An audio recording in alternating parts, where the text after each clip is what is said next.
carcasses d'imprimantes, des feuilles de papier éparpillées, quelques documents, puis ces banderoles annonçant un déménagement. Voilà ce qui reste de ce qu'on appelait autrefois un secrétariat implanté le long du mur de l'université de Ouagadougou. Les restaurants, boutiques de vente d'articles divers, ateliers de mécanique ou de confection de mobilier qui jonchaient les accotements ont tous été démontés ou simplement démolis. Comme quoi, lorsque l'heure de la reconstruction sonne, il n'y a plus de place pour l'anarchie et l'occupation illégale. Qui connaît ces lieux pourrait croire au passage d'un séisme.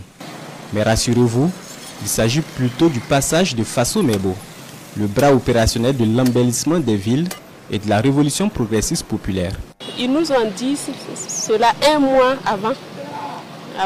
Et ils ont dit qu'ils ont commencé les travaux de l'autre côté.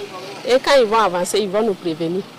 C'est le mardi passé, ils nous ont demandé de nous préparer parce qu'ils nous ont donné le délai le lundi qui devrait suivre.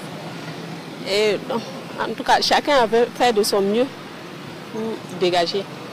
Ils nous ont dit que c'est des pavés, ils veulent placer jusqu'à la pédiatrie. Répondant à l'appel de la mairie de Ouagadougou et de l'opérateur Fasso Mebo, chaque commerçant procède au démantèlement volontaire de ses installations érigées le long du boulevard Thomas Sankara. Et pendant que certains s'activent encore à enlever ce qui reste, Abdoulaye lui a déjà totalement vidé les lieux. Il revient néanmoins pour sécuriser sa clientèle. Actuellement, ce que j'ai ramassé ça pour aller déposer à la maison.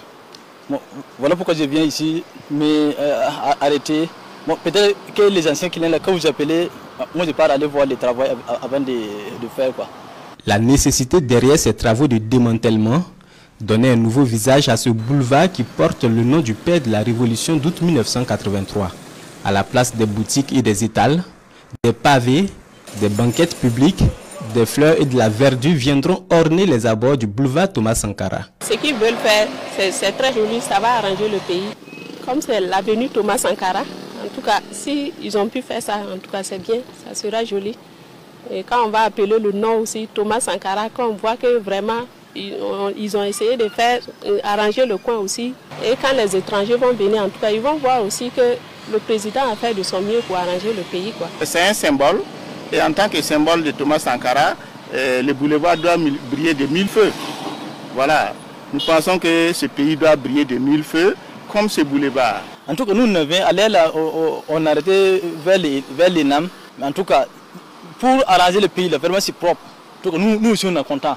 C'est une renaissance pour le boulevard Thomas Sankara qui se part désormais de pavés, fruit de la contribution de millions de Burkinabés et posé par les Burkinabés souvent de manière volontaire. Il y a d'autres même qui sont quittés depuis Boussé, c'est des instituteurs même, voilà, ils étaient là pendant les vacances. Et chaque week-end, on a pas mal de personnel qui vient, surtout du personnel public, voilà, privé, qui viennent nous soutenir gratuitement. Les travaux en cours font déjà rêver et suscitent de la part des usagers plein d'espoir. Il faut le dire, le changement est déjà visible le long du mur de la RTB Radio et cela de part et d'autre de la route. Moi, ça me plaît parce que le point est devenu très belle.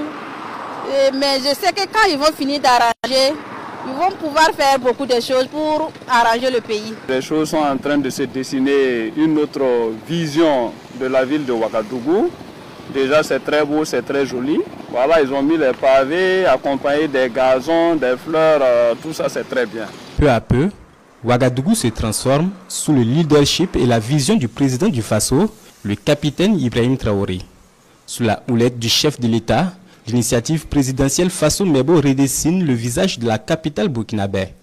L'objectif est clair, bâtir une capitale moderne, débarrassée de la poussière, des ordures et dans laquelle règne l'ordre et la discipline.